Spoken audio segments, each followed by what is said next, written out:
Love truly knows no bounds. Throughout our lives, we meet people who have all different kinds of effects on us.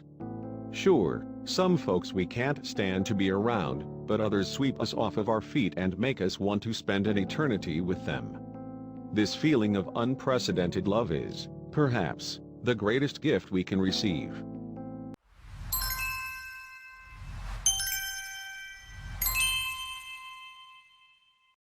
We will meet a variety of people who will impact us in different ways. Occasionally, they're negative, but for the most part, you can take something positive out of every interaction you have.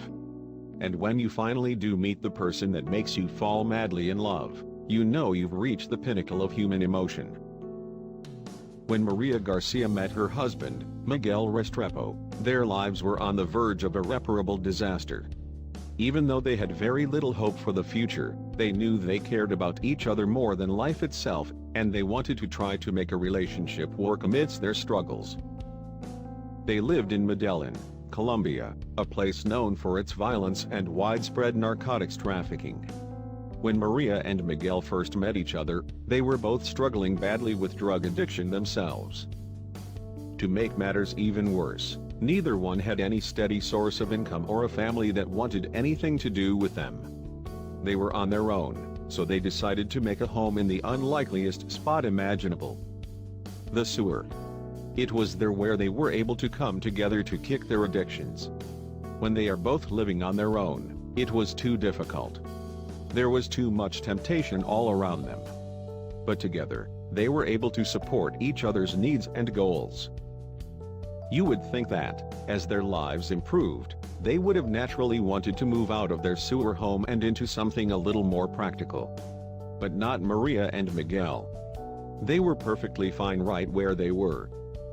It's been 22 years since they first moved into their humble but comfortable underground abode, and they couldn't be any happier with their living situation. Sure, it's incredibly unconventional, but it has everything they need. Access into their living quarters is directly on the street above them. They removed the heavy sewer grate that originally covered the manhole, and now they use a much lighter material so they can easily move it when they need to leave, enter and exit their home. Believe it or not, they actually have electricity down there too. They own a handful of lights, a tiny space heater in case the temperature drops too low at night, and a little kitchen to do some light cooking if they need to. Maria and Miguel even have a TV. They figured out a way to get a few channels on a small television set that belonged to Miguel. If you really think about all their amenities, they pretty much have what anyone living in an actual home has, just on a much smaller scale. They even decorate their home for the holidays like everyone else. Because they don't have much money, they will collect clutter that others are throwing away and refurbish them into their own festive decorations. They say that the location is quiet, peaceful, and far from the bustle of the city. At this stage in their lives, they just want to live in a calm place void of stress so they can relax and spend time with each other. Their dog, Blackie, keeps them company and acts as the guardian of the homestead. It's always nice to have a furry friend around when things get tough. Blackie has managed to keep a smile on both of their faces, even during the hardest of times.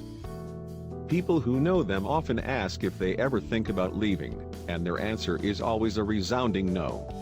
They are perfectly content living underground in their homely sewer, and it seems like they're going to stay that way for quite some time.